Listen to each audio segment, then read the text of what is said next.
అందరికీ సాయిరామండి. ఈ వీడియో ఏమిటో ఇప్పటికే మీకు అర్థమై ఉంటుంది కదండి. అదేనండి, ఫిబ్రవరి 2వ తారీఖున జరిగిన శ్రీ సత్యసాయి గాయత్రి తండులార్చన వీడియో అండి. ఈ వీడియో ఇప్పటి వరకు పెట్టడం కుదరలేదండి. పెట్టడం లేటు అయినందుకు మన్నించండి. స్వామివారి దివ్య అనుగ్రహ ఆశీస్సులతో ప్రతి సంవత్సరం జరుపుకుంటున్న విధంగానే ఈ సంవత్సరం కూడా ఈ తండులార్చన కార్యక్రమాన్ని జరుపుకున్నాము.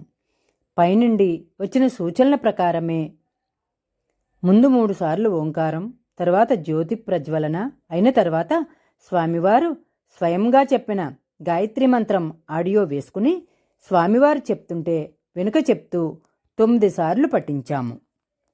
తరువాత సాయి గాయత్రి 108 సార్లు చెప్తూ తండులార్చన పూర్తి చేశాము.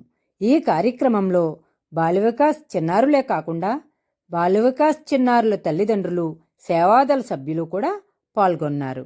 ఆఖరున మహామంగళహారతితో ఈ కార్యక్రమాన్ని పూర్తి చేసుకున్నాము. ఈ కార్యక్రమం ఎలా జరిగిందో, ఈ కార్యక్రమంలో ఎంతమంది చిన్న పెద్ద పాల్గొన్నారో చూస్తూ మనము ఆనందిద్దాం రండి. సాయిరామండి.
Jadi